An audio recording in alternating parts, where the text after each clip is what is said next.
the April 22nd Burlington, Vermont COVID-19 update. And we have a lot to cover today. It's been a few days since our last briefing, and so we're going to dive right into it. And it's Wednesday, so we have President and Chief Operating Officer of the University of Vermont Medical Center, Dr. Leffler, here for his weekly discussion. And I'm excited to have this talk with you, Dr. Leffler. As I always look forward to it, but this is a week where we get to talk about continued good news. I think this is, 2 weeks ago, we were cautiously optimistic about this. Last week, it was pretty clear in the numbers that things had leveled off, and the number of new infections was in much better shape than we feared at one point it could be. I think this is the week where we can say definitively the new infections are dropping quite significantly, and you're starting to see that in the hospitalizations in your facility.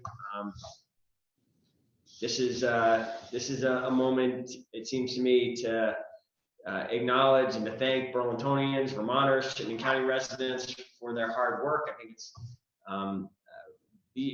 I look at this graph and I think everyone should be validated in what they've done to stop the spread of the virus. How are you feeling about it, Dr. Leffler? I really couldn't agree more. I mean, the evidence is now uncontroversial that we've bent the curve in this first phase of the pandemic. In the state of Vermont yesterday, there were only 2 positive tests. At the UVM Medical Center right now, we have 10 positive inpatients. We have 4 patients under investigation. We have no one who has COVID right now on a ventilator. And we've been discharging people every day. We've discharged more than 20 people with COVID now since this began. So some really good news there. And I couldn't agree with you more that this has come because of the really hard work and sacrifice of Vermonters who've made who's socially isolated, who stayed home, done the right thing. And without question, they've saved maybe hundreds of lives of their friends, neighbors, and maybe even their family members or themselves. So really, really good work on that point. I think we have a lot to be thankful for and proud of in Vermont, Burlington, and Chittenden County. I thought I'd also just give a general update on some other stuff that's going on. As I was talking about last week, we began doing some in-house testing at the University of Vermont Medical Center, and we've been able to expand that greatly over the past week. We have capacity now to do 2,200 in-house tests per day. And we have rapid tests. We have tests that take 4 hours. 2,200 a day. And while that's still not enough to meet every challenge, it's a huge improvement, and it's expanding by the day right now. So we're in really good shape now on testing, which is going to help us as we move into the next phase of this work. We are still using the state lab, and we're still using other sources as well, because we want to be ready when this comes back to be able to use lots of different testing options so we can make sure that all of our partnerships are strong and working well for testing. Because the news is good, because we're seeing a continued decrease in the number of cases, the medical center, like our partners across the state, like the state Vermont government, Burlington, and so on, is starting to think about what comes next. As we have done mitigation to this point, we're starting to think about what could we do more safely, what could we start to add back into the healthcare system. And we're not ready to say this is the date we're going to do that yet, but we're starting to put the plans in place for what would be required for us to get there. So part of it's adequate personal protective equipment. We're in reasonably good shape on that right now.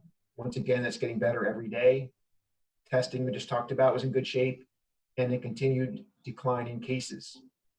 So we're starting to prepare now for what comes after this first phase. So what I like to remind people of is the way we managed this first phase, what we had to do was social isolation. We didn't have everything we needed to care for everyone who might come in. So we basically isolated people and mitigated the illness to the extent possible, which was successful. As we start to think about reopening parts of Vermont and getting some businesses going and starting to do some more stuff, I think it's extremely likely that we're going to see spikes and surges in cases around that. And so we're preparing for that. We're building a model where, as we start to allow more care to happen, we every day have capacity and plan to be caring for some people with COVID-19. And I think you're going to see the strategy move from mitigation, meaning really extreme social isolation, to more of a suppression type model where we are able to test more people. We know who has it. We isolate them in some way. We isolate their contacts.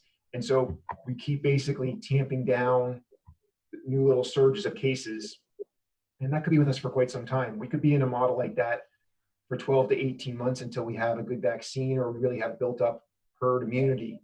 So I think that the best news is the strong social isolation, the mitigation strategy has bought us some time to get ready to be prepared for when and if it flares back up.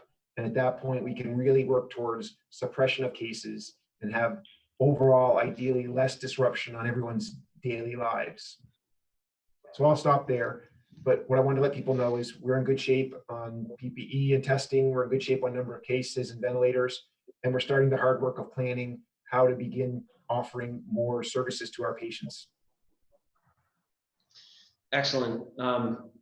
Olivia, can you advance the next slide and let's just talk with Dr. Leffler. I think these next two graphs pick up on the couple of the points that Dr. Leffler was making. There's the new cases by day in Chittenden County on the left, and it really makes the point that since, when I look at that, it looks to me that since about maybe the 13th or so, or the 12th, things have really been at quite a low level, right around 10 new infections a day in the whole county and dropping. And so that, so that's now, over a week ago, that we really can kind of see that pretty clearly in the numbers. And I do think that that's significant. That starts to suggest, like you said, Dr. Leffler, that the conditions are there for us to move towards some kind of new posture, a reopening of maybe, I don't expect it all to be a light switch and us all to be back on again, but to start having more activities, more of the economy functioning again. And then on the right, interesting graph, you gotta kind of squint a little bit to make it out, but what you can see there in green on the lower part of the screen in the middle is Vermont, VT. It's one of those dots just to the right of that 2,000 tests per 1,000 mark. And what you can see there is that per capita, Vermont is among the top, 5 or 6 states there in terms of the amount of testing per capita. So I think that speaks, and I don't even know if that takes into account, Dr. Leffler, everything that you're just described in terms of additional capacity right at UVM Medical Center. So that graph is pretty current. It was through April 21st. And so in a perfect world, you'd be all the way over at the very bottom right of that graph, right? You'd have lots and lots of testing and very few cases. And so I think people should feel good that Vermont and Utah are down there with a good amount of testing and not a huge outbreak. So that means that we have capacity to test people, and we are managing the number of cases we have per 100,000 people, because this is adjusted for population. So I think that is good news, and I think that reflects well on the state and our leadership and what we've done to try and, to this point, keep the overall infection rate down and work really hard to expand our testing capacity, both with partnerships and at the University of Vermont Medical Center. So before we let you go, I just want to make sure that everyone hears clearly. I appreciate you talking about this suppression posture, which requires the government and our public health system to do new things. We've got to test, and we've got to contact trace when we get a positive test, and we've got to have isolation strategies, whether that's supporting people when they're isolating in their own homes, or having people isolate at this Holiday Inn facility, for example, where there's some care and supports in place for people who can't properly isolate in their own home for a number of reasons. So those are things that kind of the combined local, state, hospital, public health world has to make work. And some of those capacities are in better and better shape every day. Some of them, my sense is we still have a little bit of work to do to get fully ready for this. But I do want to make sure that anyone listening to this doesn't think, okay, we flattened the curve, our job is done. From my perspective, and I'm curious if I've got this right, Dr. Leffler, the suppression model will only really work for extended periods of time, given that we don't have a herd immunity, given that we don't have a vaccine. People have to continue to be very careful and vigilant in a new way as they start to leave their homes. When this stay-home order is lifted and spend more time out of the home, they're going to need to continue to be very careful about hand washing. They're going to need to be careful about touching their mouth and face with their hands. They are going to need to wear masks when out in public for the variety of benefits that flows from that. People who manage public spaces or private spaces that have a lot of people coming through them are going to have to continue to wipe those, clean those spaces, hard surfaces in those spaces very frequently. Like we're going to need all of these non-medical, non-pharmacological, I see some people call it, interventions to really be on functioning at full speed, I think, if we're going to succeed in this suppression posture. Is that your sense of it as well? Yeah, I think to your point, social isolation mitigation it saved lives without question because it prevented the big surge where our healthcare system the capacity would have been exceeded for what we can do. But it bought us time to think about now how to handle this next phase of this pandemic. And I think that now it's really important that we think very carefully about how we start opening things back up. I agree with you, it won't be a light switch. And I personally believe there's going to be some coronavirus with us until we either develop herd immunity or we have a vaccine. And so that means that things may not look completely normal. No one really knows exactly what's going to happen. But if you look at what's happening in Europe, where they're a little ahead of us on the curve, or in Asia, as they loosen things up, they're starting to see some more cases. I think we should expect that. And we have to prepare for that. So that means the hospital system has to be prepared to handle those cases. And as I said before, we're hard at work being ready to manage it as part of our new normal. But I also think for 12 to 18 months, it's going to be the new normal for how we work, how we interact, what we do. And there'll be times, I think, when things might feel pretty close to normal. And there may be times when we have to put in some more measures to tamp it back down. But I think now is a good time to start really carefully thinking about that, because now we do have better testing, better PPE, and a better understanding of what the cases look like and how to treat them actually too. We've learned a lot from the cases we've had. All right. Excellent, Dr. Leffler. Thank you is there anything else you want to leave people with, or is that it for the week? I just want to thank Vermonters again. Every person who took this seriously, socially isolated, wore a mask, made that sacrifice and commitment, you're all heroes because you saved lives. So thank you all. Well said, Dr. Leffler. Thank you. I think especially at a moment where we're starting to see these kind of voices on the national scene and even locally start to come forward with a very different message about rushing to reopen things. I think it's really helpful to have your voice reminding Vermonters, validating what Vermonters have done here. It has no doubt it has saved lives, and we're gonna continue to need that commitment and to public health and to saving others and keeping yourself safe in the long months ahead in this new normal, as you said, Dr. Leffler. So thank you. We'll talk to you again next week. Thank you for and your team for the incredible push over the last month in this first phase, and we look forward to the next phases, working together in the next phase here. So thank you. Talk to you next week. Thank you. Next, I do want to, while we are voicing some optimism, gratitude, appreciation for the work that has happened over the last month, I think it is in the same moment important to remember that there has been great tragedy. since this emergency began here in Burlington and in Vermont, and I very much appreciated the gesture, the decision Governor Scott made to fly the flags in the state of Vermont at half-mast on the 19th of every month to take a moment to remember those that we have lost so far in this pandemic. And those losses have been heavy here in Burlington. We have lost at least 18 people to this pandemic. Those are the deaths that we know about in the two major outbreaks in Birchwood Terrace and Burlington Health and Rehab.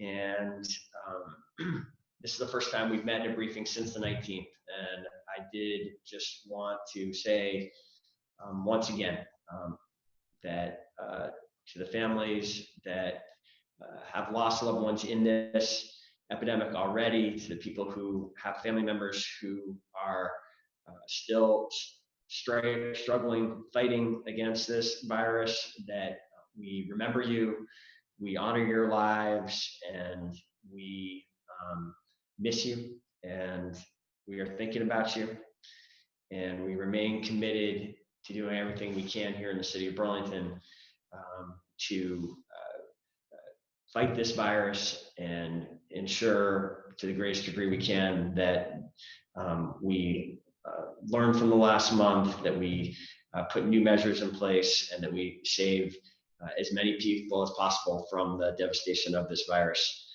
in the months ahead, until we are through this, until we do have a treatment, until we do have a vaccine. We are gonna now speak to a number of additional items today. Today is, on top of everything else, and in addition to being representing the significant day in this epidemic, it is also Earth Day, and we announced back on April 7th that to the greatest degree we could, we would be looking for opportunities to fight the coronavirus, to make progress against the current emergency that we're in, while also, where there is a nexus, where there is an opportunity, making progress on our long-term emergency, the climate emergency. And our leading strategy for doing that, announced during the State of the City, is what we are calling the Burlington Green Stimulus Plan. And we have invited Darren Springer, the general manager for the Burlington Electric Department, to join us again today to talk about how this program is going, and to introduce some new and significant elements of it. So Darren, welcome back. Thanks for being here. Thanks, Mayor. Good afternoon. As you had mentioned, it is Earth Day, 50th anniversary of Earth Day. We're pleased to be adding today 8 new initiatives to go with the 7 previously announced as part of the Green Stimulus Program.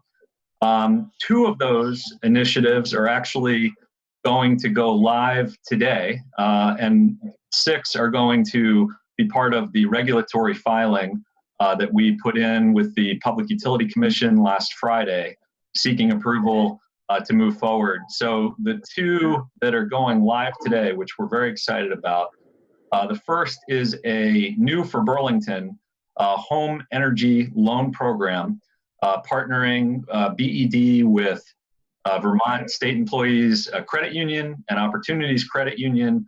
We're going to be offering our residential customers financing option for heat pumps and efficient heat pump water heaters and new energy efficient appliances, a loan program that can offer interest rates as low as 0% based on your household income, and reduced rates for all customers regardless of income. So we're going to make it even more affordable to make these upgrades and energy efficiency investments in residences around Burlington. And this complements the 0% on-bill financing program that we're offering for small businesses and nonprofits that was previously announced as part of the State of the City. The second program that is going live today is another partnership between BED. We're offering and have been offering a $200 incentive for electric assist bikes. And now Old Spokes Home is going to be selling those bikes using our incentive at cost for low and moderate income customers. And further, Opportunities Credit Union will be offering 0 interest loans for those customers. And really the focus here is helping people who want to use an e-bike for transportation, want to be able to use it for commuting or to run errands or handle different day-to-day tasks. We're going to try to make it as affordable as possible to access those e-bikes. And proud of the partnership with Old Spokes Home and Opportunities Credit Union to do that. So those 2 programs are available today as part of the Green Stimulus. And we mentioned there are 6 other programs that are part of the regulatory process. I'll highlight one of them here, which is we're going to be proposing to cover up to 100% of the cost of eligible electric efficiency measures with our affordable housing providers in Burlington, including Burlington Housing Authority, Champlain Housing Trust, Green Mountain Habitat for Humanity, and Cathedral Square. And again, the Green Stimulus is intended to be a time-limited program to really boost economic activity in the community when public health allows for the economy to more broadly reopen. And as part of that, we're giving a boost to incentive programs like this one in order to really make it affordable and trying to focus as much as we can on helping a broad cross-section of the community, including renters and homeowners, including small businesses and nonprofits, and with a focus on our low and moderate income customers. I wanted to just mention too, Mayor, as we turn, I think, to the next slide, that as folks visit our website, we do have some tips on there now on the Green Stimulus page that are available to help with energy use reductions during our COVID-19 response. So for businesses that are looking for assistance in how to reduce energy use, as well as residential customers, they can check out the page not only to learn more about these programs, but also to get some helpful tips and connect with our energy services team if they need assistance. All right, Darren, that's great. I thank you and the team for the hard work to craft the initial Green Stimulus proposals, these additional ones, and then take this into the Public Utility Commission for approval. I want to I think now that we are making that regulatory filing, I think the magnitude of this Green Stimulus is a little clearer than the last time we talked about it. And it's we're talking about very significant infusion of dollars into the local economy, into the Burlington economy, with this Green Stimulus plan in this period where we are trying to jumpstart the economy, getting it moving again, and getting it moving in a direction that is consistent with our long-term net zero energy city goals. The total incentives that we are repurposing in this way, focusing in this way, sums up to $800,000. These are carryover energy efficiency funds from 2019. We are taking action here with this stimulus plan to get these dollars out the door, invested into the community, breathing resources into this community at a time when we face perhaps the greatest financial threat we've had since the Great Depression, and to do it in a way where we are incentivizing, prioritizing investments that make us greener, that move us towards our climate goals, than if we just step back. And it will be really interesting, Darren, as the economy reopens, we get a chance to see whether people are using these opportunities.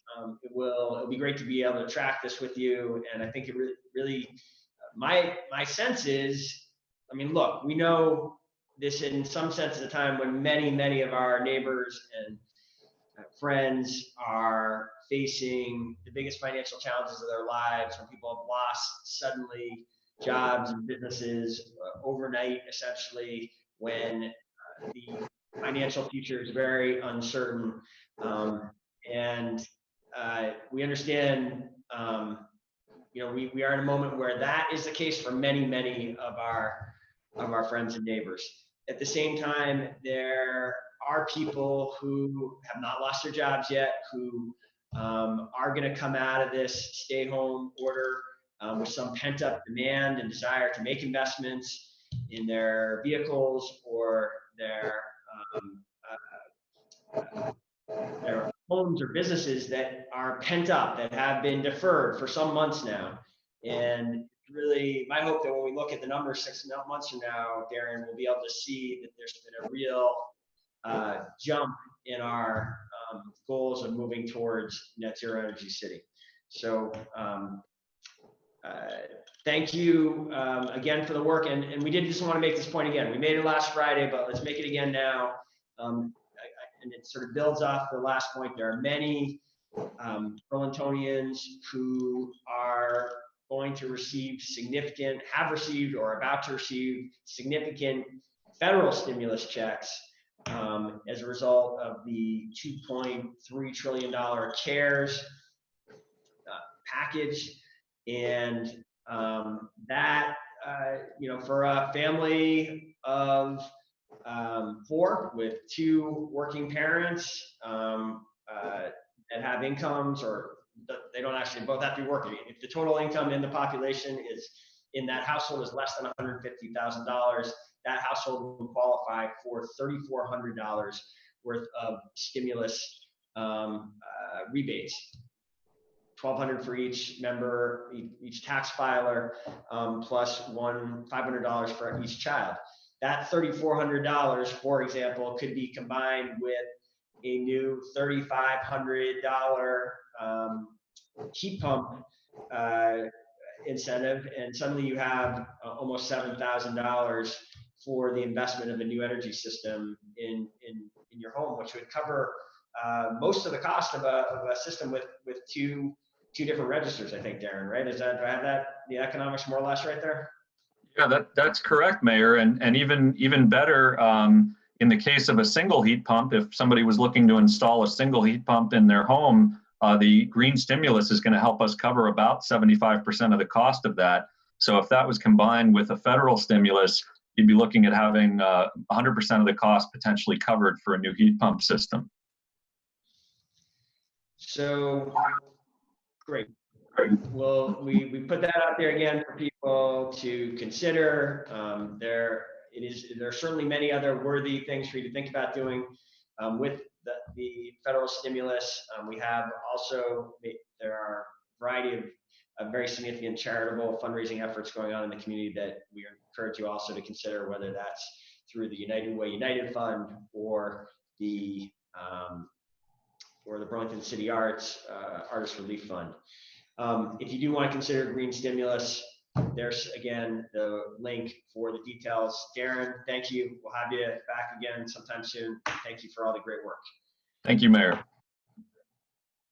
A couple of those slides early on were images that might have looked new to many of you out there that are scouring all the Vermont data, looking for the latest infographics and information. And this is something new. Those are both images pulled from another initiative that we're announcing today, which is that the city is launching its own COVID-19 dashboard. We have had, since the early days of this pandemic, an analytics team that is essentially members from 5 different departments working on one team to try to research the best information that is out there on a whole variety of public health and economic relief, economic response efforts. And it is a team that's been very focused on the data.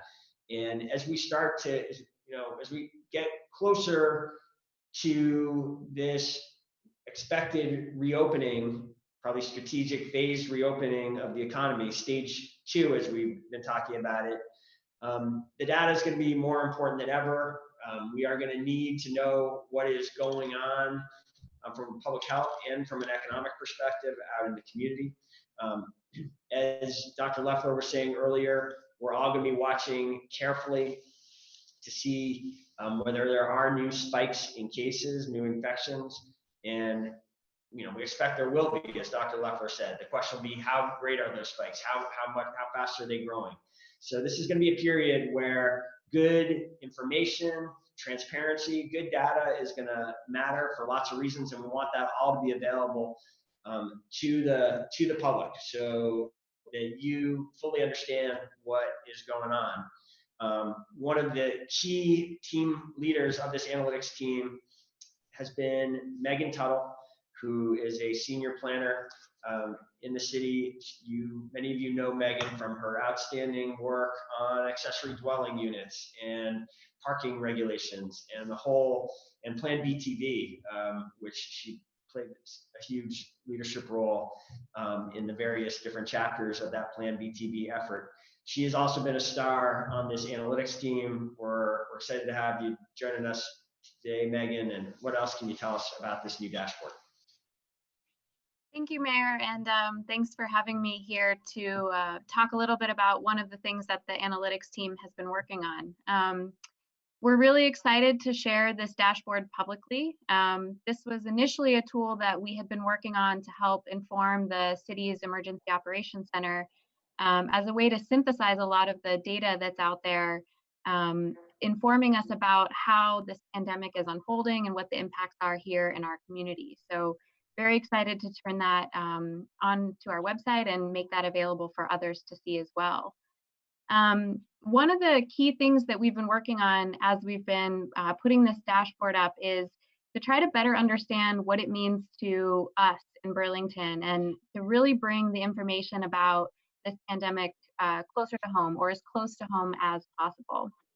So there are some features on the dashboard that may be new to many people in terms of how to visualize the data that the Vermont Department of Health is sharing, that the Vermont Department of Labor might be sharing, but also just to bring together information about how the city is responding to this pandemic as well.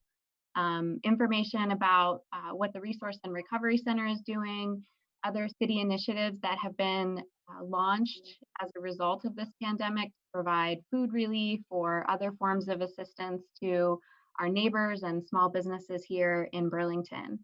So we're really excited about this as a tool to, again, help synthesize a lot of that data and help everyone better understand both what the impacts are and how we're responding, and ultimately how to measure our readiness towards moving towards that phase 2 that you mentioned, Mayor. Megan, are you able to, are we going to try to walk through quickly a couple of these pages so people can have a sense of what this new tool involves? Yes, let's try it. I'll see if I can get it set up. And while Olivia is doing that, I'll just say too that we're launching the dashboard today with a lot of great information, and we anticipate that we will be continuing to update and add to this dashboard over time, particularly as new data sets become available from the city, the state, and other partners. So we definitely hope that people will check back in on this frequently to see how things are evolving. And I also just wanted to take the opportunity while we're here to say thank you to our team that's been working on this. In particular, Carolyn Felix, Nancy Stetson, and Jesse Friedman, who are members of our analytics team that have really been working hard to find this data and help us visualize this data on the dashboard. Is my screen share working? Can you see this page now? Yeah. We can, Olivia, yeah. Great. Go ahead. So this is the homepage that you'll come to when you visit the dashboard. And you can see that right now the data that's available covers 2 topics, as I mentioned before. One about the impacts of the pandemic and the other about how the city is responding. So on the impacts page, you can see information from the Vermont Department of Health about both the cases in Chittenden County and statewide. You can see those visualizations that were shared earlier in the presentation today about how we're flattening the curve and how our collective efforts are impacting the cases throughout the state and here in our county. We have some information about testing and other activities that are happening, but I think, Olivia, if you go further down on the page, one of the things that is new and especially important, I think, to many are these data sets about what's happening, who is feeling this impact, and bringing some information from the city's Source and Recovery Center about the requests that we're receiving for things like economic and housing support services, as well as looking at data that's being reported by the police department, for example, on changes to different types of incidents that we're seeing this past month compared to previous years. Great. Olivia, can you just pause there for a sec? On the county, showing the different counties. So just go back up a little bit. There we go, that image. I just thought this was, I'd seen county by county data before, but breaking it down this way, I think there is a little bit of a notion out there that in Vermont, COVID-19 is really just a Chittenden County problem. When you look at it, as this graph does, on a per capita basis, you see that while it is the case, and I think not surprising that the densest, most populated county would have the most amount of cases per capita, it is not so far above the other, some of these other more rural counties, as I think when you just look at the data in different ways, people might think it is. So, but that was an interesting new twist. So. Great. And you want to go to the response page as well? Sure. This page helps us to understand the ways in which we're all actually responding to and helping to respond to this virus. I think one of the we've been able to bring together a lot of interesting tools, not only about what the city is doing, but about what other partners and even each of us as individuals are doing. So one graphic that we really love to share is echoing what Dr. Leffler said at the beginning of today's call about how we're all having an impact. And the map at the top of this page really shows how through our travel behaviors, or more specifically through the change in our travel behaviors, how we have all contributed to helping flatten that curve. So something really interesting for people to check out. But as you dig into this page more, you can see additional information about the types of requests and responses that the city has had to things that have come through the Resource and Recovery Center. Updates on our mask initiative, updates on CEDO's distribution of small grants to businesses that I know that Luke will talk about shortly, and more information about where individuals can access free meals throughout the week. So again, we'll be expanding this information as we have access to additional data or maps, but hope that this is helpful information for individuals to see how we're responding. Great, Megan. I really think it's going to be, I think there may be some out there who have this notion that with the numbers going down, maybe we're getting close to the end of this emergency. That's not the way I see it. I think we should be preparing ourselves for a long fight against this virus. Maybe we'll get a big break. Maybe some treatment will come out of all the efforts very quickly and change the threat.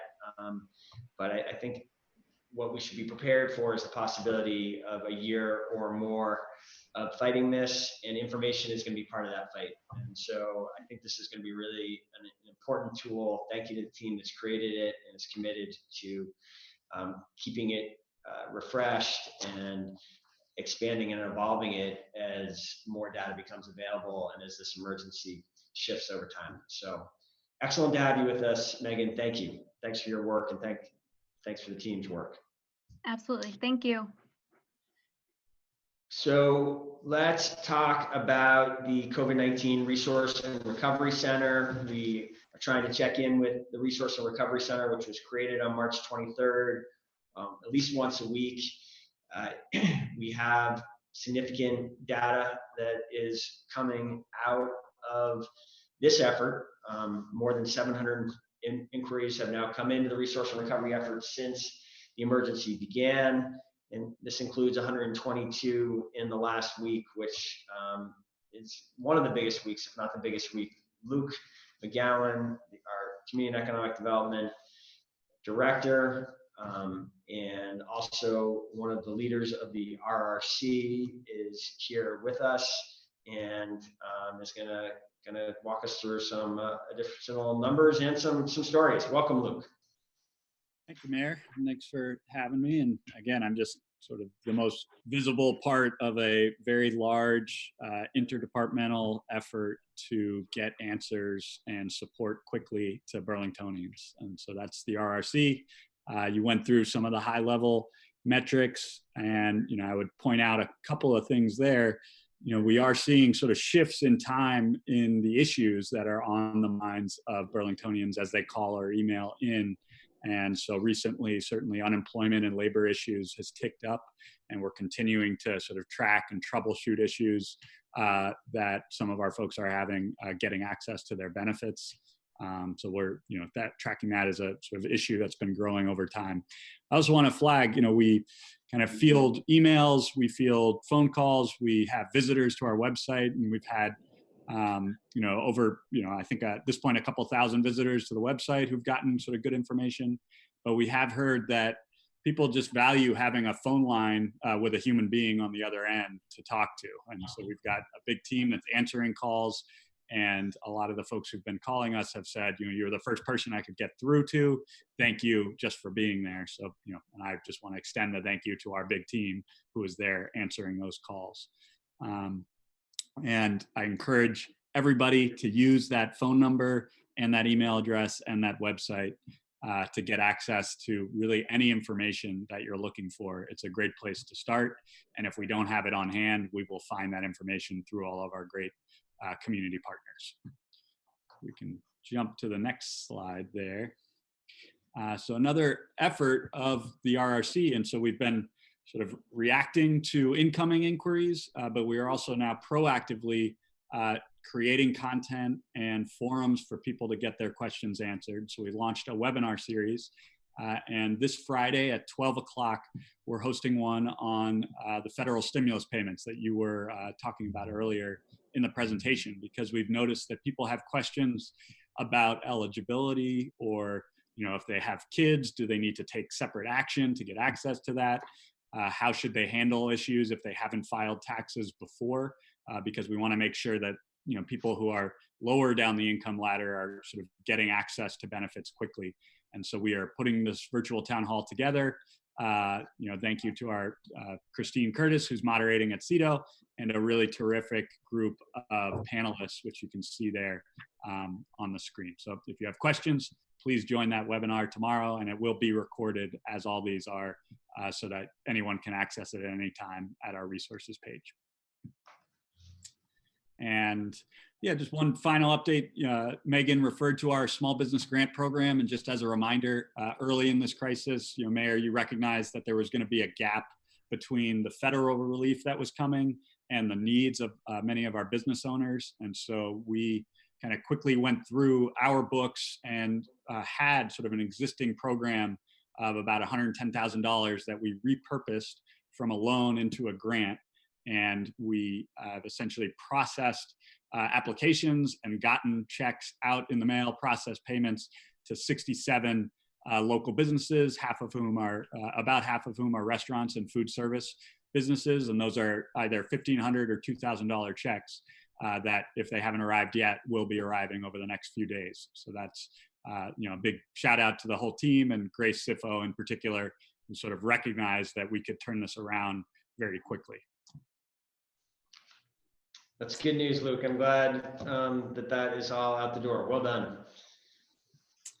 Let's do a quick update on the census as well.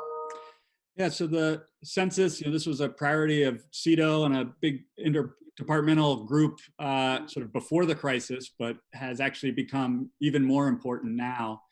The census is the way the federal government decides how to allocate federal dollars. So if you aren't counting your population correctly, you're actually missing out on federal funding that could be flowing to Burlington. So this is more important now than ever before. We have a big group called BTV Counts, which is both internal city staff and external community partners who are working to get kind of the hardest to reach folks to complete the census. And so this is essentially a representation of where we are in response rates. And we're actually doing fairly well relative to the rest of the state. But you can see there is a disparity in those response rates. What we're trying to beat is, we would love to get to 100%. Last time around, 10 years ago, we were at about a 74% response rate. But we're trying to kind of get to that number or above as quickly as possible. Because what happens is if people don't respond, the Census Bureau has to send people to your door, which during a time of social distancing is obviously not what we want. So we are working hard, especially you can see, we're doing well in the New North End and in the South End and in the Hill District, but kind of in our hardest to reach communities, we are focused on making sure those folks get counted. And there's lots of work left to be done, but right now, big kind of recognition to the team that we're doing well. Great, Luke. So we're getting towards the latter part of April. We are 50, we're more than 2/3 of the way to where we got 10 years ago, and we still have some time to get the rest of the way, right? Like, how long is this? Remind us how long this process is going to go on. That's right. And it's been actually developing a little bit. So they've extended some of the deadlines. So we have a few more months to complete, but essentially kind of by the end of the year, we need to make sure this is done. And I will say this is the first time that you are able to complete your census forms online. And so we encourage everybody to do that. I actually completed mine a few weeks ago, and it was, it only took all of 10 minutes. So anybody out there who hasn't done so yet, please do. And if you are looking for information about what you need to do, just call us or email us at the Resource and Recovery Center.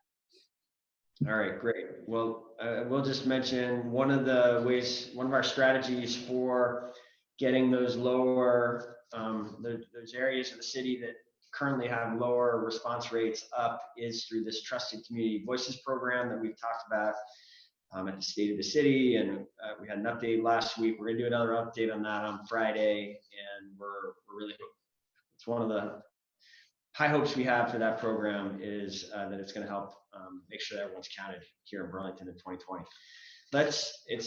We've been doing this for a while. This is a long update. We got a lot to go through. This is what happens when you don't do these for a couple of days. Let me catch everyone up on a few more important items.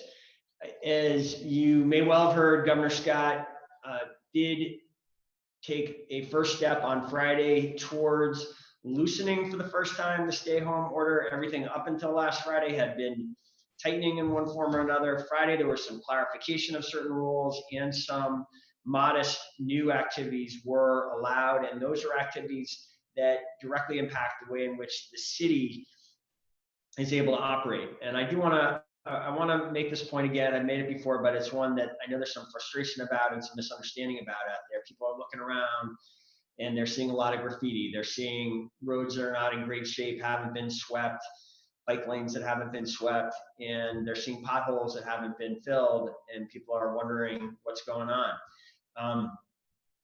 Well, what's going on is, first of all, it's April in Burlington, which is always the time of year where the city has challenges. The snow melts, there's trash that is built up over the winter that is revealed, and graffiti is at its worst because we can't remove graffiti during the winter months because the cold weather gets in the way of the materials that we use, the chemicals that we use don't work in cold weather. So it's always bad this time of year. This year it's been even worse because the governor's stay-home order has prohibited explicitly graffiti removal, street sweeping, non-emergency road work. And so that's why you've seen that work accumulating. We've been eager to do it. And I always want to make it clear as I say that, I think the governor, I totally support his strict orders. I think it's why we're seeing such positive results that we were talking about earlier, is that the public health orders have been strong, and it is ironically or somewhat paradoxically, it is the strength of those orders that is driving down the virus levels, and that it's going to allow us to come out and get the economy moving again sooner. So the governor did make a clarification on Friday and an adjustment that is allowing the city to start doing all of those activities. And there's some other new city services that have been restored as well. We are, for the first time in weeks, issuing new building, electrical, plumbing, mechanical permits for construction operations that are compliant with the governor's order. So this does not mean all jobs can move forward again. In fact, there's still very significant restrictions on larger jobs, but for small crews, we can issue permits again now. Parks teams are working on 1- and 2-person teams cleaning up, doing spring cleaning, and also importantly, continuing what was a real notable success of 2019, which is that a large number of street trees were planted, a historically very large number of street trees were planted. We want to do even better than that this year. That work is underway now. The Department of Public Works you will start to see the graffiti coming down in a way that we just couldn't do until recently. Also, regular sewer and stormwater main cleaning is happening. That too, I heard some concern about buildup of debris near storm drains. We're now starting to address that. The Fletcher Free Library is going to get outside pickup service restarted next week. That was something that in the early weeks of this pandemic was a new service. We're going to restart it very soon. And the Burlington Electric Department is going to open the waste wood yard at McNeil by appointment only from 8 a.m. to 11 a.m. During the week. So if you have more questions about this, if you have questions about any city services, we do have a good summary on the website of the status of various city services in this pandemic. Mayor, I'll just add there that list will be fully updated later this afternoon, so people can check back for the full update on city services there. Okay, thanks for that clarification, Olivia.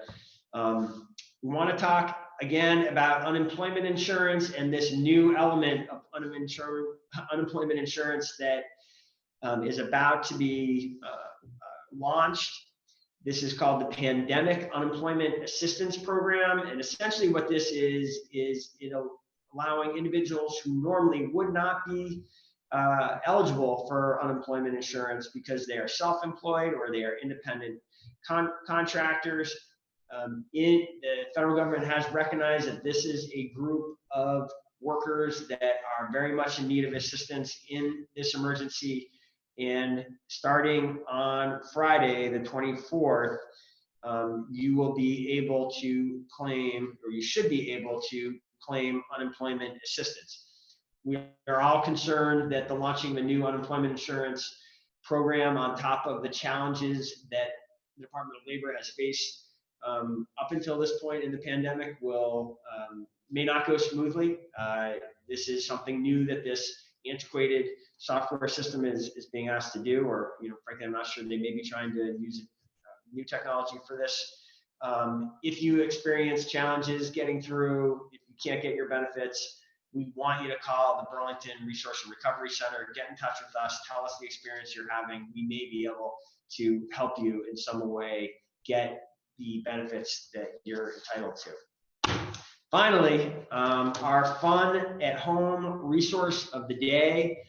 Since we're talking optimistically about this stay home order coming to an end, but it isn't ended yet, and we don't know when it will end. So we're going to keep shining a light on a resource of the day, and this today we want to bring your attention to the Fletcher Free Library's new YouTube channel.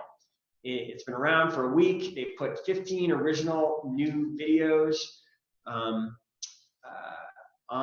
the site. They range from stories to STEAM activities. That's STEM plus the arts, if you're not something that Doreen Kraft, our Burlington City Arts Director, always likes to make sure we think about. It's science, technology, math. What is the STEAM. E stands. Arts before math. Yes, I understand. I'm saying Oh. it's STEM plus the A for arts, STEAM. So all that's there. Find this and other great new resources at the library's Facebook page or the virtual calendar on the website. If you are looking for ways to entertain your kids, to things to do yourself, the library website is a rich resource, and it now includes this YouTube channel, and we encourage you to go check it out. Whew. All right, I'll take a breath. And Olivia, we don't have any cameras in the studio today. Do we have any questions that have come in to you? No, we don't have any questions from members of the media today. Okay. Very good. Thank you, everybody, for tuning in. We will be back again on Friday at 2 o'clock for another edition of this public briefing. And we're planning on a Monday briefing as well at this point, going into a city council meeting on Monday night, which will have a number of emergency related items for action. So thank you all for joining us. We'll see you again soon. Stay safe.